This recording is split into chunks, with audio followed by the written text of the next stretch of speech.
Le concept VLSM est né avec la volonté d'économiser les adresses IP de l'entreprise. Si une entreprise décide d'utiliser des masques de sous-réseau en /24 pour tous ses réseaux, ça signifie que chaque sous-réseau peut héberger jusqu'à 254 systèmes IP différents. 24 bits à 1 donne en décimale 3 × 255.0. Si tous les sous-réseaux de l'entreprise hébergent bien 254 machines physiques, alors le concept de VLSM n'est pas nécessaire. Mais comment faire pour optimiser l'allocation des adresses IP si certains réseaux n'ont que peu de machines? Et comment optimiser cette distribution dans le cas de liens point à point entre routeurs? C'est-à-dire des liens qui nécessitent que 2 adresses IP. La réponse repose sur la mise en œuvre du concept de masque à taille variable, le fameux VLSM.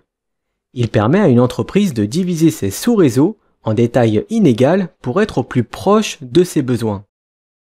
Par exemple, sur cette image, le réseau de classe B 172.16.0.0 a été divisé en plusieurs sous-réseaux en lui appliquant un masque en /24, c'est-à-dire 3 × 255.0. Donc ici, chaque sous-réseau dispose de 254 IP utilisables pour des hôtes. Dans ce contexte, de nombreuses adresses d'hôtes sont perdues. Que ce soit sur les réseaux utilisateurs, où il n'y a que très peu de PC, ou bien sur les liens WAN, qui sont des liaisons point à point, qui n'ont besoin réellement que de 2 IP. Pour ce dernier cas, ça fait quand même 252 IP perdus pour chaque lien WAN. VLSM est donc la solution pour pallier à ce problème. Il permet d'inclure plus de masques de sous-réseaux différents dans un même réseau afin d'obtenir une utilisation plus efficace des adresses IP. Au lieu d'utiliser le même masque de sous-réseau pour l'ensemble des sous-réseaux, il est possible d'utiliser le masque le plus efficace pour chaque sous-réseau. Un masque efficace est celui qui fournira un nombre approprié d'adresses d'hôtes pour chaque sous-réseau individuellement. Par exemple, le sous-réseau 172.16.1.0 n'a que 21 PC. Il n'a pas besoin des 254 IP que le masque en 24 bits lui donne. Un masque de 27 bits fournirait 30 adresses d'hôtes, ce qui est beaucoup plus approprié pour ce sous-réseau. Et voici notre topologie beaucoup mieux optimisée. Les sous-réseaux qui comportent moins de 30 hosts ont été subnettés en /27 et les liaisons point à point comportent désormais un masque en /30. En plus de fournir une solution au problème des adresses IP gaspillées, le VLSM a un autre avantage tout aussi important. Il s'agit de l'agrégation des routes. Ça permet de réduire les entrées dans les tables de routage en représentant qu'une seule adresse pour tous les sous-réseaux. Avec l'agrégation des routes, les tables de routage sont plus petites et donc demandent moins de temps au CPU pour faire ses recherches. Par exemple, le sous-réseau 172.16.10.0/24 est l'agrégation de routes qui comprend l'ensemble des sous-réseaux de la topologie. Le VLSM est une technologie très importante pour les grands réseaux. Il ne peut être utilisé que dans des réseaux qui ont des protocoles de routage qui le prennent en charge. Les protocoles de routage RIP-v2, OSPF et EIGRP sont entièrement compatibles. Voici un tableau très représentatif car il montre bien les différentes possibilités que l'on peut faire avec différents masques de sous-réseau. Le /24 que l'on voit le plus fréquemment permet d'avoir des réseaux de 254 hôtes, 256 moins les 2 IP non utilisables, c'est-à-dire l'adresse réseau et l'adresse de broadcast. Prenons un autre exemple. Le réseau de départ est le 172.16.0.0/20.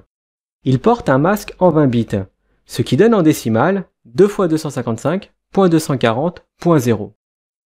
Vous pouvez voir l'ensemble des réseaux qu'il est possible de choisir pour notre topologie. On décide de travailler avec le sous-réseau 172.16.32.0/20. Les adresses utilisables vont de 172.16.32.0 à 47.255. Avec cette adresse et ce masque, on voudrait créer des LAN qui pourraient contenir 50 hôtes. Pour cela, on va se servir de VLSM pour créer des sous-réseaux d'au moins 50 IP. En regardant le tableau, pour le besoin d'au moins 50 hôtes, on va partir sur un masque en /26 qui permet d'obtenir 62 hôtes par réseau, 64-2. Nous allons donc emprunter 6 bits dans la partie hôte.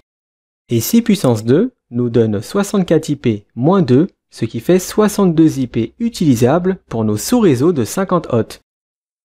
ce qui est beaucoup mieux structuré que notre masque de départ en /20 qui nous permettait de faire des réseaux de plus de 4000 IP. Voici le découpage possible de notre sous-réseau de 64 IP. Je rappelle 62 utilisables. On peut maintenant distribuer les sous-réseaux à nos équipements de 50 hôtes. Pour les liens WAN, il serait dommage d'appliquer le même masque, car comme il s'agit d'un réseau point à point, seules 2 adresses sont nécessaires. Ce serait donc encore du gâchis d'adresses. En regardant le tableau des masques de sous-réseau, on peut voir qu'un /30 correspondrait parfaitement pour des réseaux point à point, car 2 IP sont entièrement disponibles. Au total, il y en a 4, mais comme on ne peut pas utiliser l'adresse réseau et de broadcast, il nous en reste donc 2. Pile poil ce qu'il nous faut. Et voilà notre topologie qui comporte beaucoup moins d'adresses gaspillées qu'avec un /24. Nous avons du /26 pour les réseaux de moins de 62 équipements et du /30 pour nos réseaux point à point.